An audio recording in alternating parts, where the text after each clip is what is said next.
Située au cœur de Médina Gounass, une commune de Guédiawaye dans la banlieue de Dakar, la Maison Rose occupe les locaux de l'ancien tribunal, créé en 2008 par l'Association humanitaire de solidarité universelle. Elle accueille et accompagne des femmes en grande difficulté. Les femmes qui sont en souffrance, elles passent la porte et elles sont dedans pour renaître. Et donc, c'est pour ça que cette maison, aujourd'hui, c'est la 13e année. Donc ça fait 33 ans que j'œuvre près des femmes du monde entier. L'architecture et la couleur des lieux renseignent sur la volonté des initiateurs du projet d'en faire un lieu chaleureux. Ici, les pensionnaires sont victimes de viols, d'inceste ou de maltraitance. La Maison Rose leur offre un cadre pour se reconstruire. Donc toutes ces femmes, ces jeunes filles, parce que c'est vrai que nous, on n'a pas vraiment des femmes d'un certain âge. On peut dire que dans la maison, c'est très jeune. C'est rare qu'on ait une femme de 30 ans. Parce que ce qu'il faut savoir, par contre, c'est qu'on a des petites filles qui viennent accoucher à 12-13 ans. Donc ça, c'est quand même problématique. Elles sont mères très jeunes. À l'intérieur résonnent des cris d'enfants, car dans cet endroit, on accueille les femmes avec ou sans enfants. 50% des victimes disent avoir tenté d'avorter.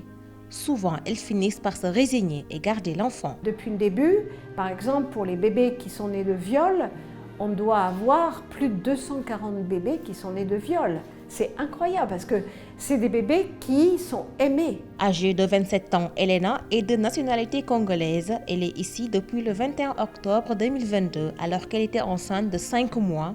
Elena était en transit au Sénégal afin de rejoindre sa grand-mère en Belgique.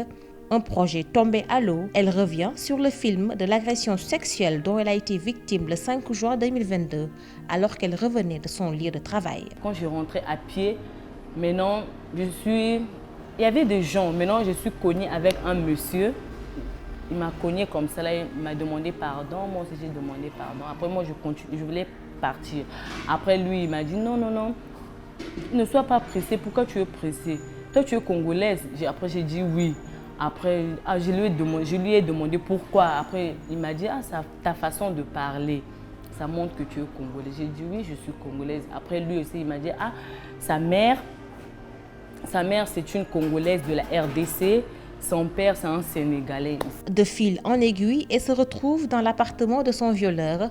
Abusée sexuellement après avoir été droguée, Elena ne va constater l'horreur qu'à son réveil. Il m'a emmené des comprimés, 5 comprimés à 6, comme ça, des petits, la couleur blanche. Avec l'eau, il m'a emmené aussi l'eau. Quand j'ai bu, après j'étais là assise. J'avais fait ce mot comme ça, là, ma main comme ça, là. Tout ce qui s'est passé, je ne savais même pas. Après, je viens me réveiller le lendemain, sur son lit. Après, j'étais vraiment fatiguée, pâle. J'ai regardé comme ça, j'ai pas les habits. J'ai regardé là-bas, il avait jeté mes habits sur le fauteuil là-bas. Aujourd'hui, son bourreau est en train de purger une peine de 10 ans.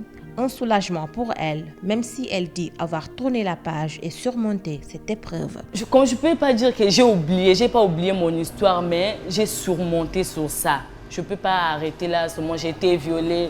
Non. Malgré que j'ai été violée, ça fait partie de mon histoire, je ne peux pas changer ça. Et Dieu m'a donné un enfant, une fille. Surtout ma fille, elle est vraiment calme. Quand je regarde ma fille, je ne pense même pas qu'on m'avait violée. Non, c'est ma fille à moi. Je dois lui donner tout l'amour. Tout ça là, j'ai appris ça ici à la Maison Rose. Soigner la violence et la souffrance, c'est pas que d'aller voir le juriste, même si on le fait, et toutes les choses extérieures, tu vois, mais c'est d'aller aider celle qui souffre pour l'aider à transformer sa souffrance en vie et qu'elle reparte vers demain faire ce qu'elle a à faire. Grâce à l'accompagnement du personnel de la Maison Rose, Elena a regagné la confiance et réussi à transformer le négatif en positif. Sa fille de 5 mois donne un nouveau sens à sa vie et Elena appréhende l'avenir avec optimisme. Dans ce lieu, les pensionnaires arrivent sous le choc mais repartent avec une réelle envie de continuer à vivre pleinement et à se battre avec le métier acquis sur place pour à leur tour sauver d'autres victimes de la barbarie des inconscients.